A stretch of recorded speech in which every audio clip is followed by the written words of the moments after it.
네, 오늘은 야후 파이낸스에서 월가 전문가들 의견을 총정리한 시장 분석 보고서가 나와서 그거에 대해 간략히 설명드리고자 합니다.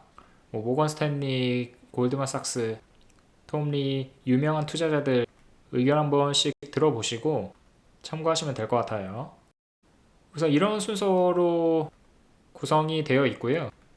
금리가 시장에 어떻게 미칠지 영향을, 그리고 트럼프 관세가 지금 계속해서 왔다 갔다 하고 있죠. 이거에 대한 전망, 그리고 불장이 계속 될지, 앞으로 2년, 기존에 2년 동안 지속해 왔는데 앞으로도 계속이 될지, 그리고 경제 사이클 지금 어디쯤에 와 있는지에 대해서 설명해 보도록 하겠습니다. 첫 번째는 금리이고요. 기준금리뿐만 아니라 10년물 꼭 아셔야 돼요. 앞으로 시장에 어떻게 영향을 미치게 될지, 그리고 전망에 대해서 한번 알아보도록 하겠습니다. 첫 번째는 이제 10년물이 4.5%를 기점으로 그게 변곡점이 될 것이라고 얘기를 했거든요. 그러니까 보시면 10년물이 4.5%로 떨어졌을 때 구간이고, 여기는 10년물이 4.5%가 넘었을 때 구간이에요. 그러니까 4.5%가 10년물이 더 4.5% 미만이게 되면은 주식시장이 좋았고, 4.5%보다 높았을 때는 안 좋았어요. 이거는 S&P 500도 마찬가지고 소형주도 마찬가지였습니다. 그러니까 4.5%를 기점으로 한번 보셔야 되고요. 모건 스탠리의 굉장히 유명한 애널리스트죠. 그 윌슨이 10년물은 4.5% 미만이 되어야 주식 상승 촉매제로 작용할 것이다 라고 얘기를 했습니다. 그러니까 10년물 추이가 어떻게 되는지 우리는 확인하고 4.5%를 초과하게 될 때, 그리고 5%가 넘어갈 때는 위험 신호이니까 계속해서 주시해야 된다라는 거고요. 4.5%보다 떨어지게 되면 좋을 거라는 거, 상승 촉매제로서 작용할 거라는 거니까. 보시면 4.5% 이상이면 고밸류에이션으로 형성이 됩니다. PER이 높아진다라는 건데, 보시면 4.5% 기준으로 해가지고 적정한 수준의 PER 혹은 그 이상으로 가게 되면 고밸류에이션 평가를 받게 된다라는 거를 아셔야 됩니다. 그래서 파이퍼 샌들러는 3.5% 이하면 떼땡큐라고 얘기를 했고요.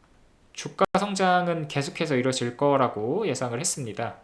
그래서 3.5%랑 3% 사이를 보시면 밸류에이션이 굉장히 낮다라는 것을 알 수 있고, 이때가 저점이었죠. 항상 이때부터 빡 올랐어요. 빡 오르고 빡 올랐어요.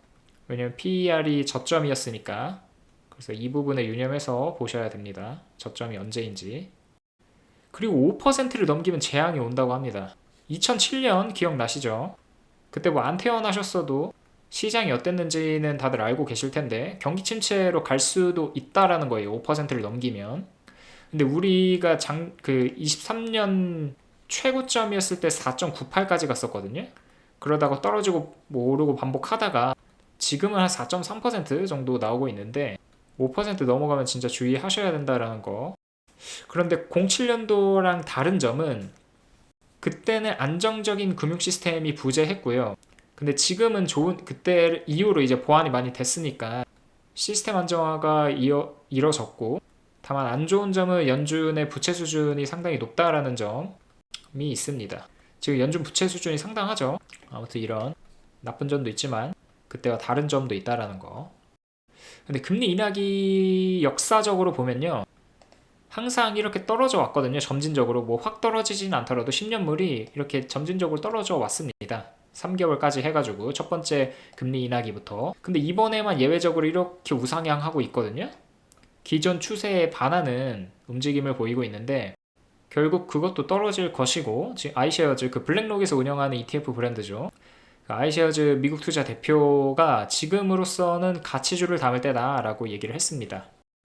S&P 500의 가치 지수라는 것이 있는데 연간 12%가 올랐고요. 최근 1개월 기준으로는 0.08%가 올랐는데, 그 S&P 500 성장 지수라는 것도 있거든요. 이거는 연간 30%가 이미 올라 있어요. 최근 1개월 기준으로는 2.3%가 오르고 있는 상황인 거고, 따라서 이제 가치주로 갈아타기 할 때라고 판단을 했습니다. 지금 성장주가 압도적으로 이렇게 높은데 10년물이 결국 고점에서 저점으로 가는 시기에는 가치주가 우세하게 될 거다 라고 얘기를 했습니다. 그래서 가치주로 갈아타기를 해야 된다라고 얘기를 했고요. 그래서 전지전능한 챗GPT에 한번 물어봤어요.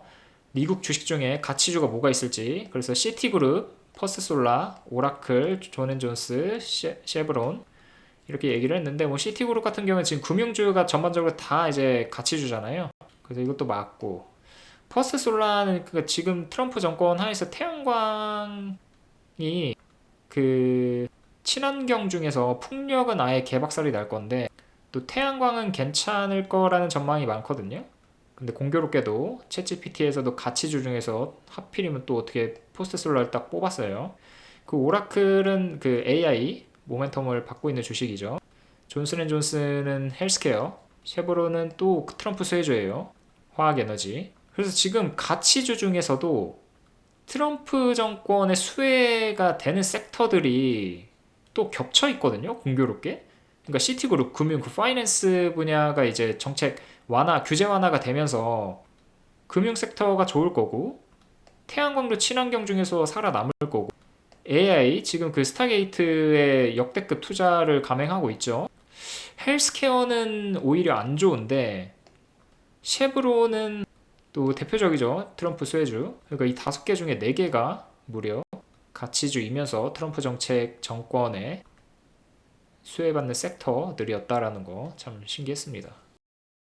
다음으로는 미국 주식의 상대적 가치가 지금 좋다라는 얘기가 나왔고요. 왜냐하면 그 유럽 같은 경우에는 인하폭이 상당히 컸어요. 그래서 급격하게 이렇게 내려왔는데, 미국은 좀 점진적으로 내려오고 지금이 인하 초기 단계이기 때문에 내려올 여력이 더 높잖아요. 미국 입장에서는. 그래서 이제 상대적으로 가치가 더 좋다라는 거고, 앞으로 금리가 더 큰 폭으로 내릴 일만 남았기 때문에 주식시장에서는 금리가 이미 더 내린 시장보다는 아직 덜 내린 곳이 상대적으로 이제 촉매제가 더 많이 남았다는 거니까 좋겠죠. 그래서 이제 상대적 가치가 좋다라고 얘기를 했습니다. 다음으로는 이제 트럼프 관세 전략에 대해서, 그리고 정책에 대해서 해석을 제대로 해야 되는데, 지금 트럼프 공약대로 지금 시행하겠다고 하는 전략대로 보면은 그 관세가 1900년대로 회귀하게 되거든요. 그게 시행이 돼버리게 되면 지금 7%에서 형성이 되어 있는데 27%까지 넘어가게 돼요. 그러니까 굉장히 파격적으로 관세를 인상하겠다라는 거예요. 미국 역사상 거의 한 7, 80년 만에. 그래서 관세가 만약에 없다면 PC 인플레 지수가 2.3% 정도로 형성될 걸로 예상이 되는데, 지금 중국에 20%포인트 한다고 하고 유럽에도 20%포인트 한다고 하고 보편과세 5%포인트 한다는 얘기가 나와가지고, 이 모든 것들이 실행이 되게 되면 도이치뱅크에서는 한 2.5% 정도까지 올라갈 수 있다라고 얘기를 했습니다. 생각보다 적죠. 그 이유는 일단 전 세계 대상으로 하는 것도 아니고, 뭐 멕시코, 캐나다, 콜롬비아 같은 경우에 미국 수입품에서 차지하는 비율이 상당히 높은데 포함이 안 되어 있고, 그 상호 관세로 퍼지게 되면 그 영향도가 미미할 거라는 거예요. 그래서 있어도 2.5%까지로 예상을 하고 있다고 합니다. 근데 계속 지켜봐야 돼요. 지금 기업들의 관세 우려가 상당히 커졌거든요. 어닝콜에서 관세를 언급하고 있는 기업들이 상당히 많이 늘어났고요. 지금 그냥 압도적인 수치잖아요. 이 정도예요. 지금 아무것도 없잖아요. 근 5년간 가장 높은 수치이고요. 이거는 5개년도만 나와서 그렇지 거의 뭐 한 트럼프 정권 한 7, 8년 만에 최고치가 아닌가 싶은데, 이 기업들의 관세 우려가 커지면 뭐가 문제냐면 단순히 그냥 언급만 많이 했다고 받아들이시면 안 되고요. 기업들의 투자 감소로 이어질 수 있습니다. 성장이 멈출 수 있다는 얘기고요. 특히 AI 지출을 줄여버리게 되면, 지금 AI로 인해서 몇 년간 시장이 이끌어지고 있는데 타격받을 기업들이 상당히 많겠죠. 그럼 그런 기업들을 투자하고 있는 사람들은 빨리 발 빼야 되는 거고, 그래서 어닝콜에서 이 기업들이 어떻게 얘기하고 있는지, 관세에 대해서 어떻게 얼마나 신경 쓰고 있고 캐펙스를 얼마나 줄일지에 대해서 수시로 체크해야 됩니다. 이런 위험 요소가 있고, 지금 이민자 정책도 이제 불법 이민자 추방한다고 하잖아요. 이민자가 많은 산업 분야들이 주로 이제 건설, 자재, 운송 분야인데, 이쪽에 인플레이션 확대될 위험이 있으니 유의해야 된다라고 이야기를 했습니다. 그래서 이런 섹터에 투자하고 있는 사람들은 다시 한번 유의하는 게 좋을 것 같습니다. 그래서 오늘 결론은 모건 스탠리에서 얘기했듯이 10년물 금리가 4.5%가 변곡점이 될 거고요. 3.5%가 되면 떡상할 거라는 거 계속 체크하셨으면 좋겠습니다. 내용이 많아서 2부, 3부로 내용을 꾸릴 거니까 다음 영상에서 찾아뵙도록 하겠습니다. 감사합니다.